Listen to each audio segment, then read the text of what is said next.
소리가 오기 전 공기가 먼저 떤다. 불의 선이 지평선을 가르고 고요했던 밤은 수천 개의 빛과 금속 파편으로 산산조각난다. 폭음은 한 박자 늦게 찾아와 땅과 나무 폐부를 흔든다. 연기 속에서 그림자들이 달리고 외치고 조준한다. 하늘 위 드론 하나가 거꾸로 번개처럼 폭발하고 폭발의 메아리가 화물칸 사이를 두드리며 두려움의 리듬을 만든다. 열화상 화면에 붉은 점들이 늘어나고 땅 위에는 혼란과 먼지 그리고 허락받지 않은 섬광만 남는다. 기차가 멈추고 경보가 울리고 공기는 화약과 전기의 냄새로 가득하다. 누구도 그것이 사고인지 운명인지 알지 못한다. 단 하나 분명한 건 거대한 무언가가 방금 부서졌다는 것이다. 위에서 내려다보는 눈은 깜빡이지 않고 아래에 있는 이들은 숨을 죽인다. 전쟁은 이제 새로운 얼굴을 썼고 폭발 뒤의 침묵은 소리보다 무겁다. 준비하라. 지금부터 볼 것은 허구도 전설도 아니다. 가장 날것의 전략이다.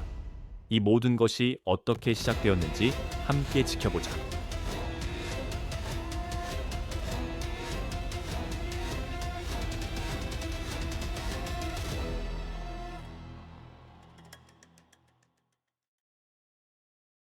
(2025년 10월 12일) 새벽 2시 47분 노보체르카스크. 공기는 숨을 쉬면 바로 하얗게 변할 만큼 차갑다. 멀리서 전기 로터의 건조한 진동음만 들린다. 틱, 톡. 세 명의 그림자가 선로 사이를 기어가며 천으로 감싼 무언가를 끌고 간다. 200피트, 150. 한 명이 중얼거린다. 아무도 대답하지 않는다. 근처 러시아 장교는 코를 골며 잠들어 있다. 아마도 보드카나 영원히 오지 않을 진급 꿈을 꾸고 있겠지. 틱, 톡. 스위치블레이드 60백 드론이 짧은 소리를 내며 펼쳐지고 불빛은 꺼진 채 좌표가 고정된다. 가장 어린 아이의 씨가 긴장된 미소를 짓는다. 실패하면 그래도 뉴스엔 나오겠지. 아무도 웃지 않는다. 골짜기에서 불어온 바람이 열화상 카메라를 떨리게 한다. 100피트. 짧은 삑소리. 프로펠러가 가속하고 드론은 거의 들리지 않는 휘파람 소리와 함께 떠오른다. 그 순간 모든 것이 멈춘다. 숨을 죽인 남자들 초 단위로 깜박이는 시계. 무게 34파운드의 드론 한 대가 세상을 바꿀 참이다. 카메라는 우리와 함께 숨을 쉬듯 맵 위를 천천히 확대한다. 누군가 떨리는 손가락으로 접힌 지도 위12마일의 선로를 빨간색으로 표시했고 전기함 전봇대 그리고 표시된 점이 연결되어 있다. 신호 제어 박스. 이 밤의 중요한 것은 기관차가 아니다. 선로에 언제 멈추고 언제 움직일지 지시하는 노예다. 그것을 무력화하는 것은 열차를 가라앉히는 것이 아니라 반에서 제거하는 것이다. 운행표를 뒤엉키게 하고 연결을 끊고 초록불을 믿지 못하게 만든다. 그것은 시간과 공간과 공포를 제공하고 우리에게는 우위가 된다. 정보 보고서는 사람에서 사람으로 건네진다. 커피 얼룩 있는 종이에 적힌 2000발짜리, 칸셀이 포함된 호송 스케줄, 교대 시간이 적힌 창구, 그리고 내부에서 온 암호화된 쪽지, 항상 튀어나오는 이름 내부 소스. 내부 소스는 설계도를 주지 않는다. 대신 신뢰를 준다. 패턴을 확인하고 루틴을 드러내며 숫자가 말하지 않는 것들, 피로와 습관을 알려준다. 언덕에서는 공중과 지상에 무엇이 있는지 빠르게 훑는다. 내 몸은 먼 그림자들을 표시한다. 완전 무결하진 않지만 넓게 감시하는 레이더다. 판치르 에스는 근거리에서 귀중품을 지키는 돔이다. 근접 위협을 보고 처리한다. 리오 3은 잠자지 않는 눈으로 감시한다. 이미지를 제공할 뿐 결정을 내리지는 않는다. 각 시스템은 사각이 있고 각 초병은 루틴이 있으며 누구도 어디든 있지는 않다.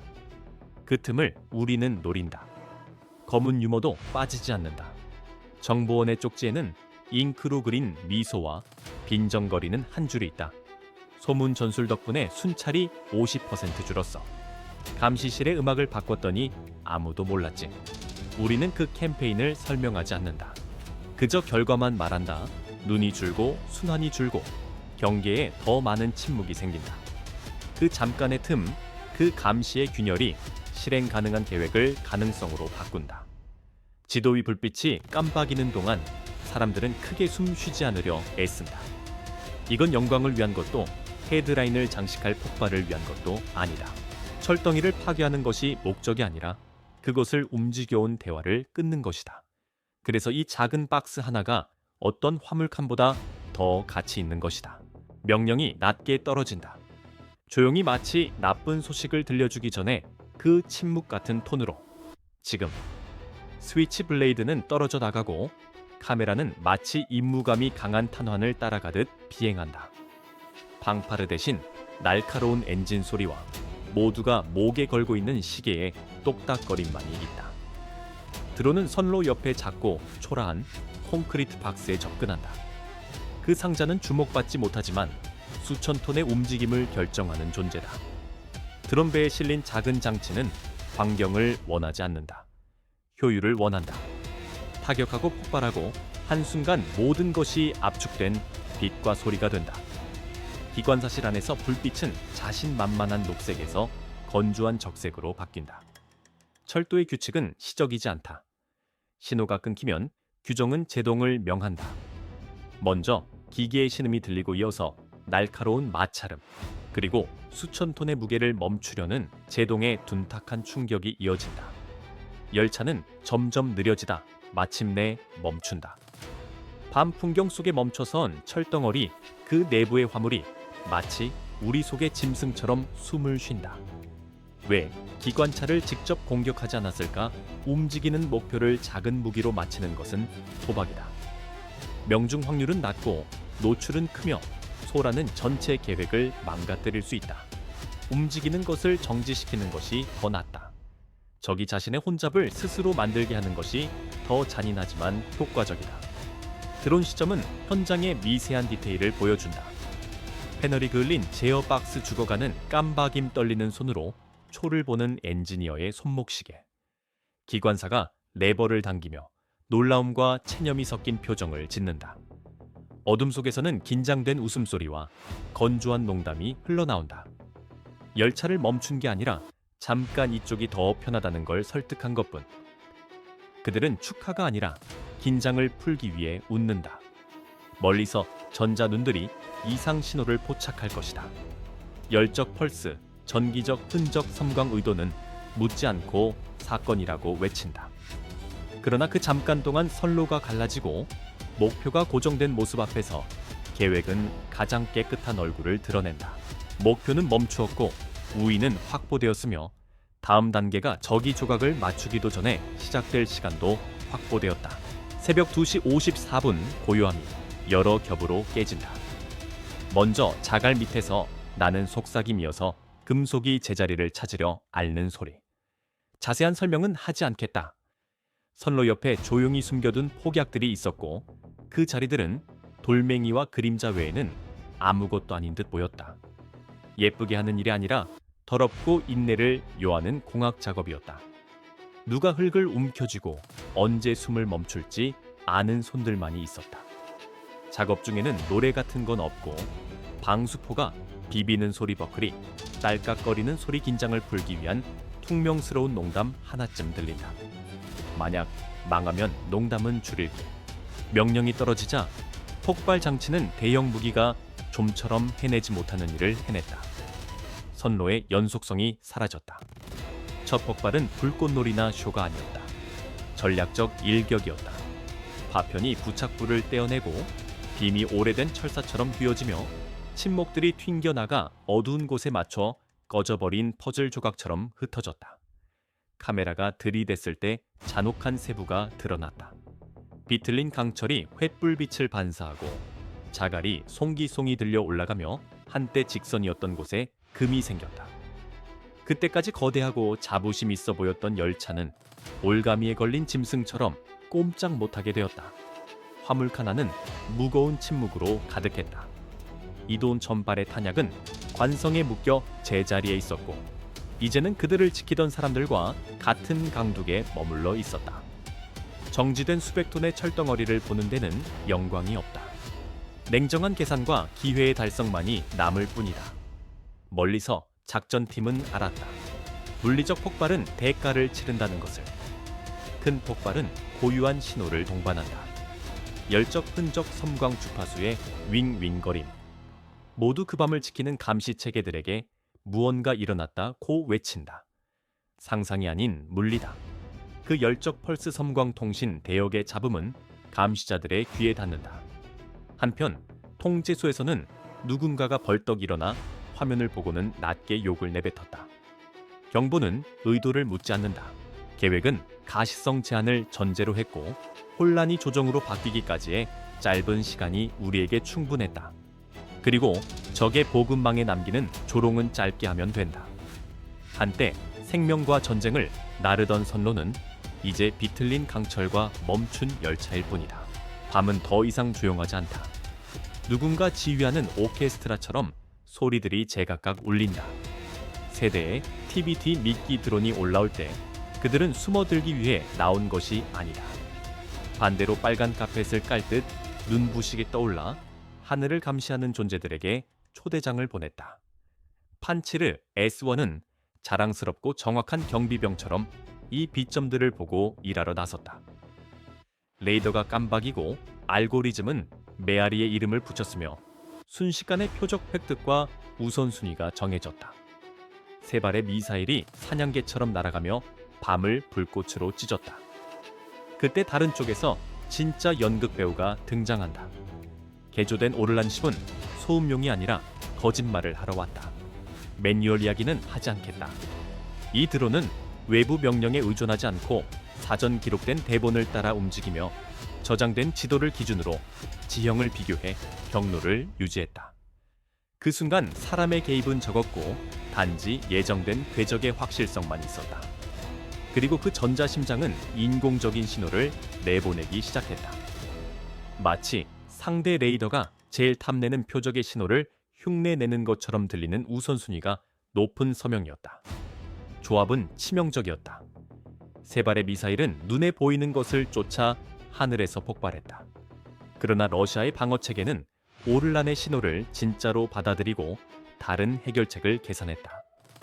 전자누는 이제 더 작은 지점을 고정했고 누군가 위에서 의도하지 않았음에도 그 탄두들은 얇은 지붕의 보관 창고를 향해 갔다. 시인은 아니었고 계산착오였다. 결과는 전환적인 재난이었다. 먼저 충격이 왔고 관통과 불꽃이 컨테이너를 핥듯 번졌다. 열은 민감한 장비를 발화시켰고 연쇄적으로 대형 폭발이 일어나면서 밤하늘을 불구덩이로 바꿨다. 위성 카메라가 몇 분 뒤 포착한 것은 그림자였던 곳이 밝은 분화구로 변한 광경이었다. 사진에는 수백 미터의 화염과 금속 파편이 흩뿌려진 모습이 담겼다.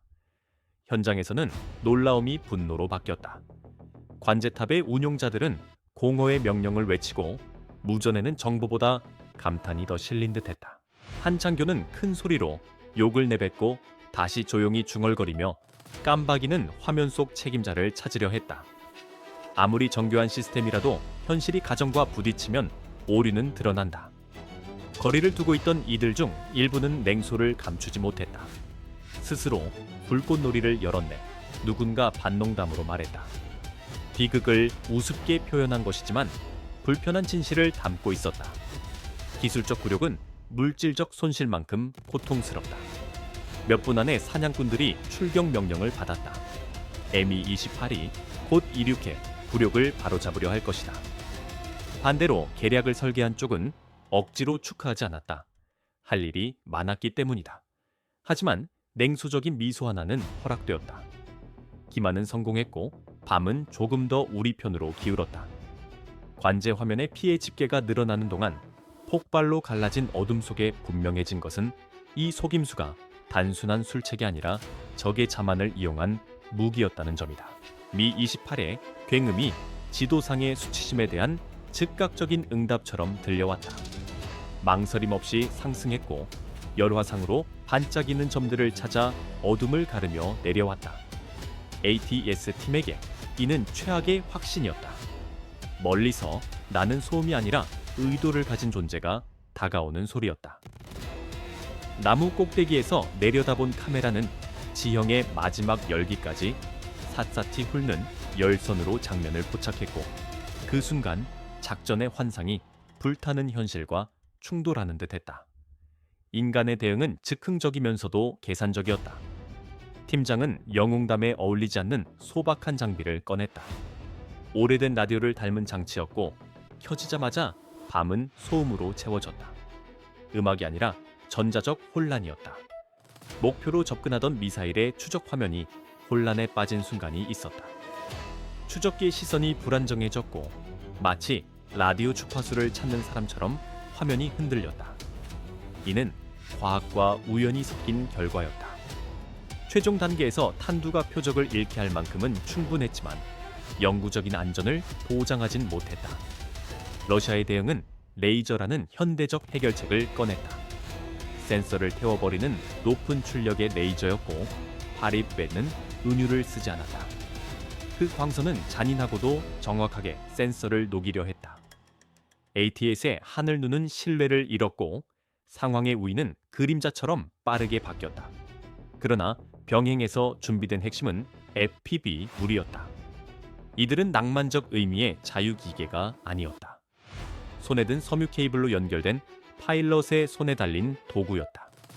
각 유닛은 물리적 연결로 제어되어 전파 방해에 영향을 받지 않았다. 조종사들은 비전 장비를 쓰고 마치 오케스트라의 연주자처럼 조종했다. 실용적이었다. 섬유 링크는 위성이나 레이더를 혼란시키는 전파를 무효화했다. 첫 줄에서 본 장면은 혼돈의 발레 같았다. 나무 사이로 20개의 낮은 불빛이 가속하며 다리의 기둥을 향해 내려왔다. 계획은 우아함이 아니라 구체적 파괴를 목표로 했다. 포장도로가 아니라 지지 지점을 겨냥했다. 개별 소형 폭발이 동시에 임계점을 때리면 진동이 발생하고 그 진동은 구조물을 새벽에 갈라놓았다. 먼저 강한 기계음이 들리고 이어 금속의 이가 갈리는 소리, 마지막에는 다리가 더 이상 버티지 못하고 강으로 무너지는 낮은 신음이 났다. 기둥들은 결합된 하중을 견디지 못했고 배가 무너지며 중앙 구간이 급작스레 붕괴했다. 상공에서 해보치의 카메라는 이제 장비 대신 뜨거운 몸을 찾았다. Mi-28은 잠시 목표를 잃고 명령의 소용돌이에 있었다. 지상에서는 저항군이 장비를 챙겨 달려가고 일부는 어이없다는 듯 거칠게 웃었다. 기념이 아니라 현실을 목격한 사람들의 웃음이었다. 군대 이동을 위해 보완된 다리가 몇 시간 만에 거대한 장애물로 변한 것은 어떤 의미에선 시적이었다. 적의 보급망 자체가 비틀린 금속의 관으로 변한 것이다. 전략적 중요성은 즉시 느껴졌다. 동맥이 끊기면 트럭뿐 아니라 계획과 일정 희열까지 끊긴다. 보급품은 한쪽 기슭에 쌓여 다리를 찾지 못하는 짐승처럼 남았고 전선은 방금 전까지 들리던 포성과 응답 대신 긴장된 침묵을 들었다. 시계는 공격을 기획한 쪽에 유리하게 흘렀다. 러시아의 동원은 화재 진압에 집중되었고 다음 단계가 유리한 상황에서 진행될 시간과 공간이 확보되었다. 연기와 사이렌 속에서 누군가 중얼거렸다. 길이 없는데 시간 맞춰 올 필요는 없지. 어둠과 기술, 인간의 의지로 이루어진 혼돈의 발레는 최고조에 달했다. 밤은 여전히 연기로 가득했고 첫 사이렌이 끊어진 현처럼 공기를 가르며 울렸다. 구조는 질서정연하게 오지 않았다. 소방차와 구조차량 순찰대가 불길로 향해 달려갔고 불빛은 공황에 빠진 곤충처럼 깜빡였다. 관제탑의 교신은 건조하게 이어졌다. FSB와 스페츠나츠 유닛의 그림자 속에 차분히 전개되었다. 영화 속 과장은 없었고 매 초가 목숨이나 경력을 좌우할 수 있다는 무게만 있었다. 웃음은 사라졌다. 축하할 밤이 아니었다.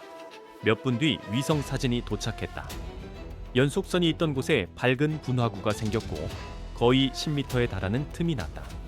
다리가 반으로 갈라져 보이고 기둥은 상상하기 어려운 각도로 휘어져 있었다. 선로는 꼬여서 끝이 없어진 것처럼 보였다. 작전실에서 그 사진을 보는 것은 빨간 잉크로 지도를 지우는 것과 같았다. 위성의 확인은 지상 감각에 숫자를 부여했다. 이건 단순한 사건이 아니라 전략적 차단이었다. 그 그 와중에도 저항군은 연습된 안무처럼 움직였다. 무작정 도망치지 않고 일을 끝낸 뒤 공구를 정리하듯 침착하게 철수했다. 미리 정해진 탈출로 조용한 신호 어둠 속에 배낭 정리. 일부는 예비 장비를 숨겨둔 집결지로 향했고 다른 이들은 인접 들판의 그림자 속으로 섞여 사라졌다. 규율이 조용한 승리였다. 긴장 완화를 위한 가벼운 농담 한마디가 오갔다. 승리를 맛보는 것과 불 속에서 씹는 것은 달라. 웃음은 짧았다. 할 일이 있었다. 전략적 논리는 판을 움직이듯 드러났다. 보급망이 붕괴되고 긴급 대응 부대가 화재 진압으로 분산되자 전선의 포대는 보급의 공백을 느꼈다. 보성의 침묵은 우연이 아니었다. 기차와 다리가 탄약을 옮기지 못한 직접적 결과였다. 우크라이나 사령부는 안전한 거리에서 그 공백을 이용해 화력을 집중하고 보급이 끊긴 지역을 압박했다. 이는 과시가 아니라 냉정한 계산이었다. 어두운 가운데 분화구를 둘러싼 비상등 속에서 관제실 누군가가 속삭였다. 해야 할 일을 했다. 과장된 승리감은 없었다. 다만 임무를 완수한 무게와 다음 단계는 연기와 눈이 가라앉을 때 시작될 것이라는 사실만이 남았다. 지금은 침묵의 효율성이 밤을 지배하고 있었다. 연기가 가라앉고 사이렌이 배경소음처럼 남자 피해라는 단어는 차갑게 변해 효과의 연쇄라는 현실이 드러났다. 작은 선택들, 라디오에 클릭 예정된 궤적을 따른 드론 자갈 밑에 숨겨진 폭발물 이 한 대 모여 보급의 정맥이 끊어졌다. 남쪽으로 향하던 보급의 유취 프로가 차단되었고 기차는 동맥이 아니라 움직이지 못하는 철의 관이 되었다. 한때 탄약과 보급품이 이어지던 선로는 이제 정체된 화물칸과 답을 찾지 못하는 지휘관들로 가득했다. 포병의 침묵은 금방 전선에 영향을 주었고 그 여파는 즉시 나타났다. 포격에 시달리던 구역들이 뜻밖의 숨을 쐴 이음이었고 72시간이 지나기 전 적의 내부 혼란 속에서 전진한 측은 거의 3.5km를 전진했다. 나팔도 없고 상도 없었지만 지도에 그려진 미터 단위의 이득이 승리를 담보했다.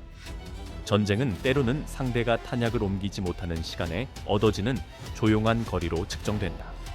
적 내부의 불씨는 두 번째 희생자였다. 타격 전 뿌린 심리전의 씨앗은 내부 폭풍으로 자라났다. 회의는 고발의 장이 되었고 야간 순찰은 줄었다. 지휘부는 적보다 더 서로를 의심하며 시간을 허비했다. 72시간 동안 내부 통신은 의심으로 엉켰고 지휘체계는 유령을 찾느라 제대로 작동하지 못했다. 때로 가장 큰 실패는 폭발이 아니라 대화의 붕괴다. 전술적 교훈은 냉정하다. 비대칭전은 창의성을 보상하고 안일함을 처벌한다. 센서와 드론에 수백 달러를 투자해 수백만 달러의 피해를 유발할 수 있다. 전통적 투자 방식을 제고하게 만드는 불균형의 경제다. 탱크 하나를 더 드릴 것인가? 아니면 밤의 그림자를 움직이는 법을 배울 것인가? 도덕적 질문은 아니다. 현대의 전장에서는 효율성의 문제다. 작전실에서는 요란한 환호 대신 건조한 승인과 보고서가 작성되었다. 인적, 물적 비용은 현실이었지만 방식의 효과는 분명했다. 다음 단계는 대담함과 절제가 필요하다는 결론이 남았다. 지금 묻는다. 만약 당신이 지휘관이라면 남은 자산으로 다음에 무엇을 때리겠는가? 북쪽 연료고, 내보 M 레이더, 아니면 거리를 두고 포병으로 압박할 것인가 지도를 들여다보라. 우유부단함은 지도에 관용을 주지 않는다.